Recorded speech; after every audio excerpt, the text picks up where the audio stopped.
I know I have said this about every Friends episode in season 10, but the one with the birth mother is another amazing episode of Friends. This is the 9th episode of season 10.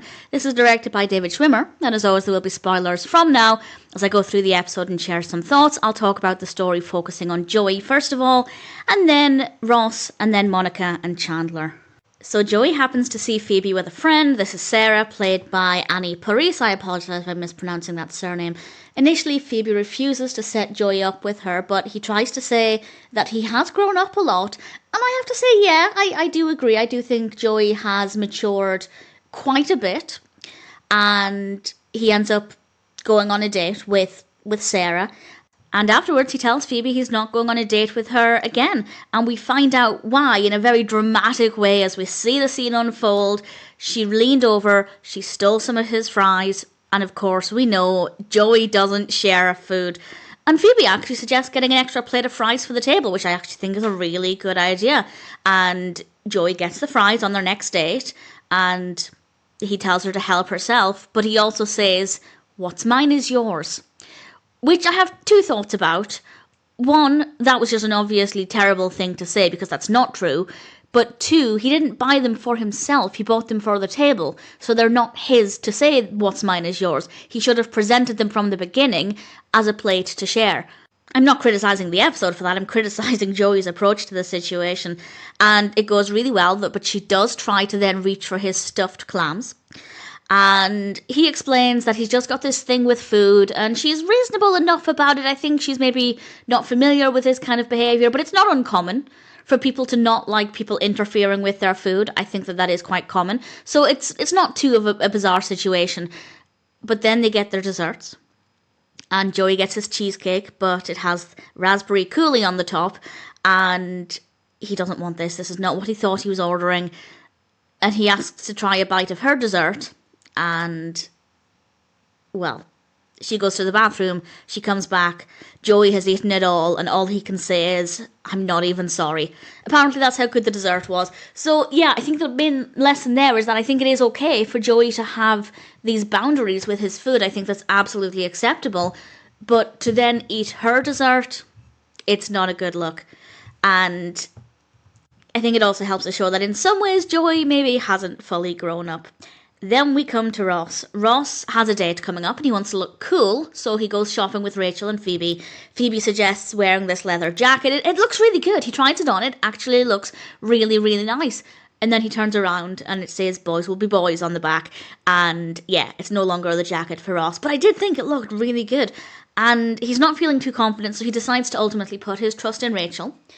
And then we learn that Rachel accidentally swapped bags with Ross. And a few seconds later, we see Ross walking into Central Park wearing a pink shirt. And I have to say, I actually feel like today, maybe not so much for Ross, it still looks like something Ross wouldn't typically wear, but I do think that today that shirt is something that I would see a lot of guys wearing, and I wouldn't think twice. I wouldn't think, oh, you're wearing a shirt that's predominantly designed for women. I feel like there are a lot of shirts designed for men like that today, but certainly at the time it probably would have stood out a little bit more. Ross doesn't know it's a woman's shirt, though. I assume he hasn't looked at the sizing information and just put it on. We also need to question why a shirt that Rachel bought for herself is actually quite loose on Ross. I feel like it would be smaller. But nevertheless, this is the reality of the situation. Ross goes on his date, and his date takes off her coat, and he takes off his coat. And they're both wearing the exact same pink shirt, and that's the date ending. And I rather enjoyed it. I think Ross looks good in the shirt. I think it looks really, really good. I think we need to suspend disbelief a little bit with the fact that the shirt seems to be quite loose on him. But nevertheless, if you can buy into the narrative, it's good fun. And I like the fact that Ross only felt self-conscious once he realised it was a shirt designed for women. Until he knew that, he felt good in this shirt. And I think that says a lot about how we let society affect our judgment of ourselves. Ross felt confident. He liked the shirt. Granted, he liked people looking at him because he thought he was fashionable, but he was enjoying the moment.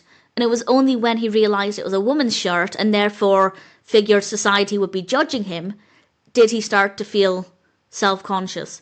and to the point where he ended the date with the woman wearing the same shirt, which, yeah, that would be a little awkward. So I thought that was definitely quite interesting. And I don't think it would play out the same way today. Or I think the shirt would have to be, I guess, very obviously feminine with, a specific cut around the breasts. And I don't know, it would have to look even more feminine than that, because I do feel like that shirt I could see on some guys today. So it would definitely play out differently today, but I really thoroughly enjoyed it, and I thought there was definitely some good food for thought there. And actually, we end the story with Joey and Ross with more food as they're in Central Park.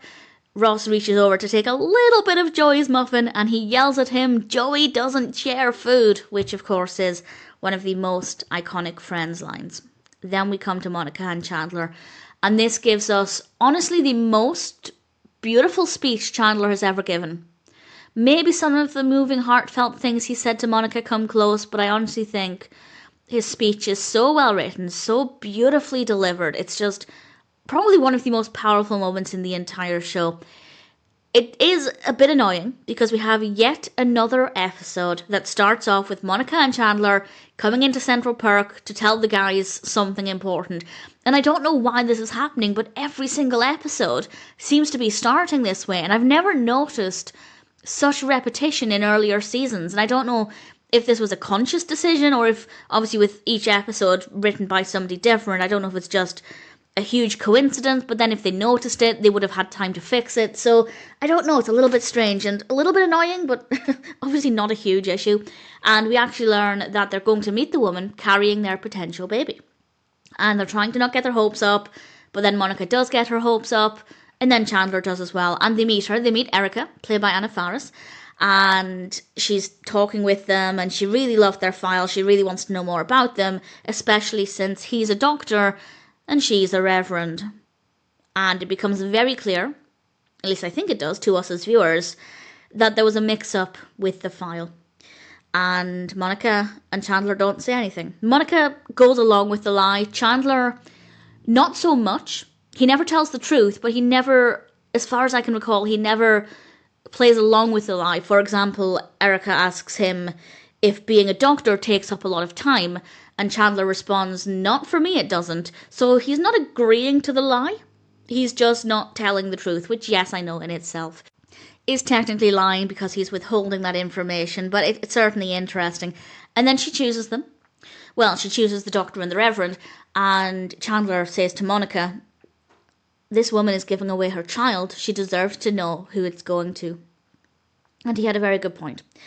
And Chandler and Monica tell her the truth, and understandably, Erica is very annoyed. She's not going to give them her baby. She leaves the room.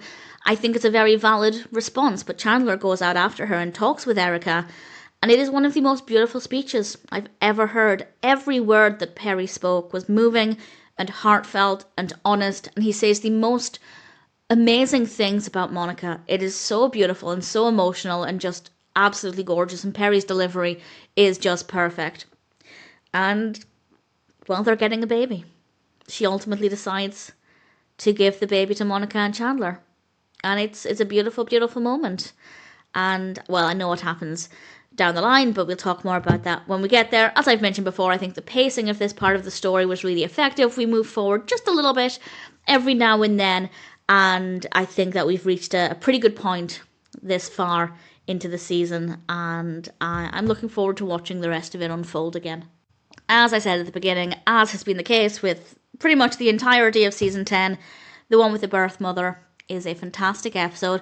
Highlights would be Joey doesn't share food, absolutely love it. The way Ross felt confident in his shirt, I quite liked, and just Chandler talking with Erica, it really is a really beautiful episode.